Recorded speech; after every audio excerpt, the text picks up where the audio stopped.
जब जब धरती पर अधर्म बढ़ता है, तब तब इतिहास नई महाकाव्य रचते जाते हैं।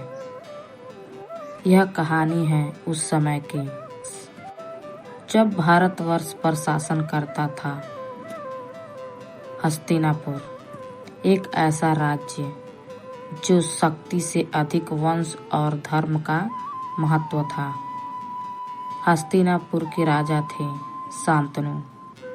एक दिन उन्होंने गंगा के तट पर एक दिव्य स्त्री को देखा। वह थी माँ गंगा। विवाह हुआ, पर एक शर्त के साथ कि राजा कभी उनके निर्णय पर प्रश्न नहीं करेंगे। समय बीतता गया। गंगा के गर्भ से जन्मे 7 पुत्रों को वह नदियों में बहा देती थी। राजा शांतनु मौन रहे, लेकिन 8वें पुत्र पर उनका धैर्य टूट गया। तब गंगा ने सत्य बताया। यह सभी वसु थे जिन्हें श्राप मिला था। 8वां पुत्र था देवव्रत, जो आगे चलकर भीष्म पितामह कहलाए। भीष्म, जिसने जीवन भर त्याग और प्रतिज्ञा का मार्ग चुना। राज्य की भलाई के लिए उन्होंने आजीवन ब्रह्मचर्य व्रत लिया।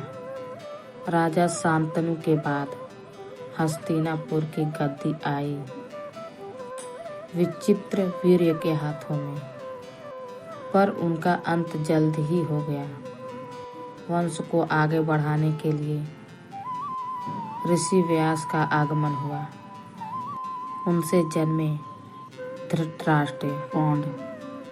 धृतराष्ट्र अंधे थे, इसीलिए राजा बने पौंड। लेकिन एक श्राप के कारण वे संतान उत्पन्न नहीं कर सकते थे।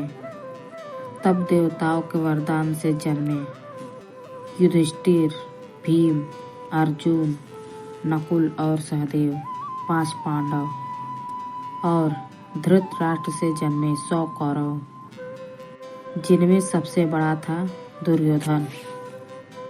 यहीं से शुरू होती है धर्म और अधर्म की वह कहानी, जो आगे चलकर कुरुक्षेत्र में महायुद्ध में बदल जाती है।